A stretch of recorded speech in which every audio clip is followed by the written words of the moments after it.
Bem-vindos ao DG, esse é o Hardtech, nosso conteúdo que dá uma escovada de bits. Essa é a análise definitiva da versão final de Resident Evil 4 Remake, que nós já fizemos da demo, só que infelizmente não iremos incluir o PlayStation 5, porque não conseguimos a versão do PlayStation 5, mas nós conseguimos a do Xbox Series S e X. Aproveita tudo isso, deixa o seu like, se inscreve no canal, compartilha essa informação e vamos direto para o que interessa, Resident Evil 4 Remake, versão final, Xbox Series S e X.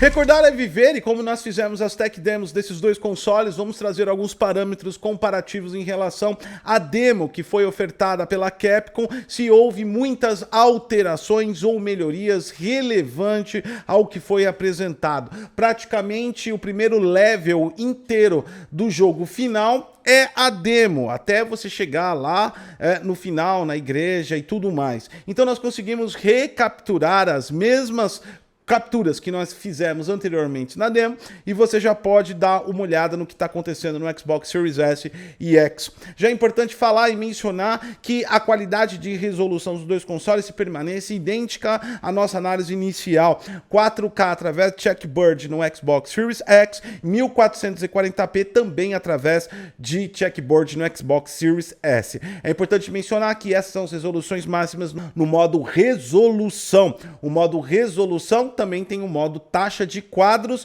e o no taxa de quadros é 1080p para o Xbox Series S, em torno de 1440 até 1600, 1800 para o Xbox Series S. Os modos que você vai também verificar a questão do FPS se mutam, e no lado do Xbox Series X existe também você acionar ou não acionar Ray Tracing, tanto no modo taxa de quadros, quanto também no modo resolução.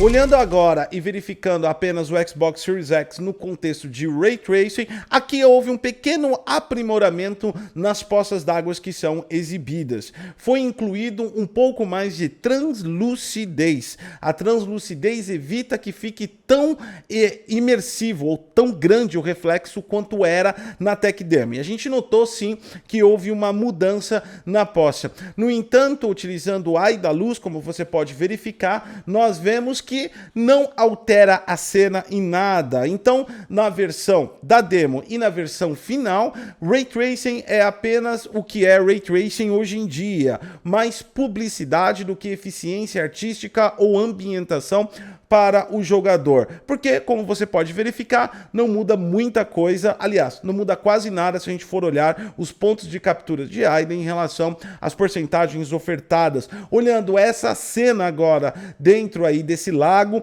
a gente verifica que o Ray Tracing, ele continua com a translucidez mais efetiva, e ele dá um pouquinho mais de atmosfera do que a versão sem Ray Tracing que você está verificando também, e dá uma desnormalidade à cena, poderíamos dizer assim.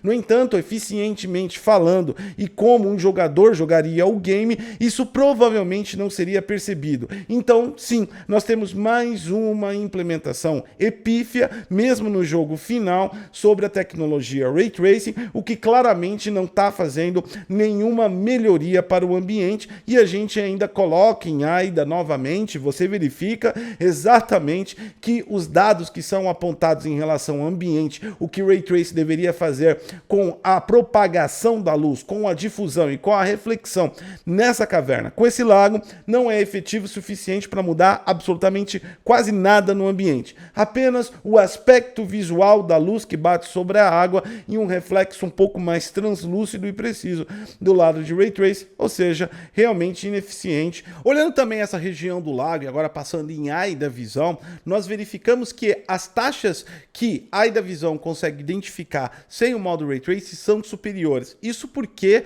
ele apresenta maior ponto de interesse dentro dos reflexos SSR sem o Ray Tracing por conta da falta de translucidez. Mas acaba sendo interessante você notar, e só por uma curiosidade, não dizendo que é melhor ou pior, porque a apresentação de Ray Tracing com maior translucidez no Series X é extremamente subjetivo, o que você prefere, se você quer um pouco mais de reflexo SSR ou você quer uma translucidez com pontos de luz que não são refletidos no ambiente, isso é subjetivo, mas você dá uma olhada aí de como se comporta na visualização. Do mesmo modo também, agora colocando com o Xbox Series S, você verifica também a diferença aí de proporção entre os dois consoles. Então essa diferença é ocasionada simplesmente pela resolução dos dois consoles, e é claro que o Xbox Series X tem um alcance maior, chegando próximo aos 4K nativo, ele vai ter uma apresentação de ponto de interesse superior ao Series S.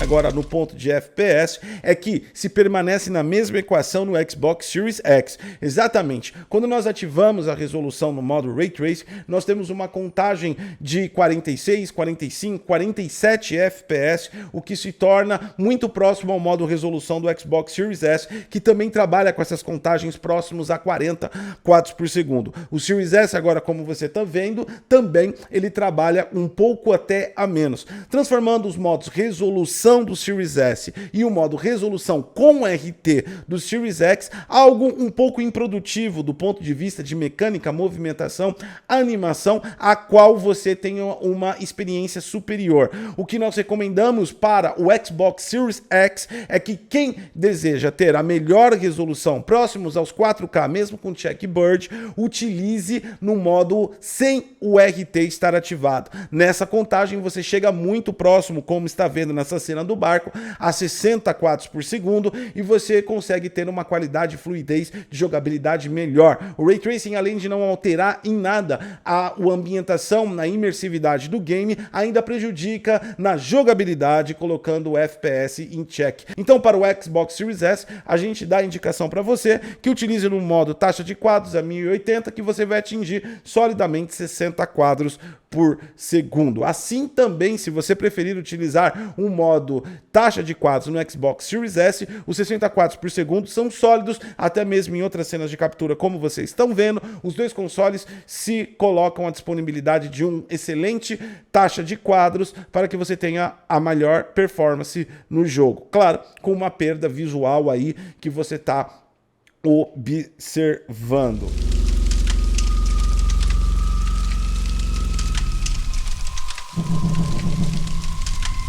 Graficamente falando, as resoluções do Xbox Series X, mesmo no modo taxa de quadro, são extremamente gratificantes, ainda mais se tratando de um jogo com uma ambientação sombria, escura, com uma temática suspense, terror, barra sobrevivência. Isso constitui muito bem ao que é apresentado. Algumas folhagens aparecem um pouco dispersas, se você chegar próximo, aparecem alguns borrões, e existe uma questão do FOV, né, do campo de visão, que é curto e mesmo assim apresenta uma quantidade demasiada de pop-in, dependendo da região que você está. Mas nada que prejudique de verdade a experiência final com a sua jogabilidade. No entanto, ele está lá e acontece. Já no Xbox Series S, como nós dissemos, apesar de constituir no modo resolução, a trajetória de 40 quadros por segundo não é sólida. Uma coisa importante dos modos e até mesmo dos FPS que os modos apresentam é que quando você não coloca na taxa de quadros, e se você não tem uma televisão ou um monitor com VRR ou FreeSync FreeSync Premium compatível com Xbox Series S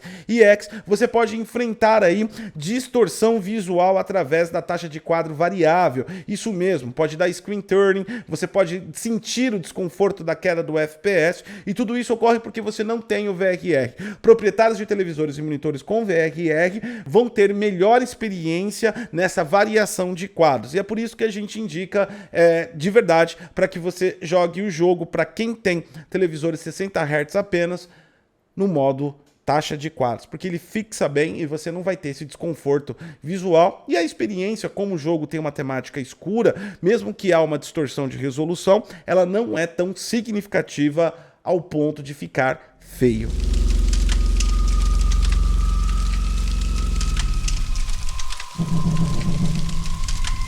Bom, a nossa conclusão sobre muitas e muitas capturas, desde o demo até mesmo em relação ao jogo final: Resident Evil 4 Remake cumpre o seu papel de remake. Ele é um remake bem sólido, ele é divertido, os fãs devem gostar do aprimoramento. Faltou um pouco mais de zelo, principalmente na questão dos NPCs e na estrutura de ambientação. O level design da ambientação poderia ter modificado um pouco mais para que você não sentisse que estava no mesmo local em vários momentos do jogo que você já tinha avançado. E tudo isso poderia ter incluído um pouco mais de atmosfera, um pouco mais de zelo e tornado os fãs muito mais fãs.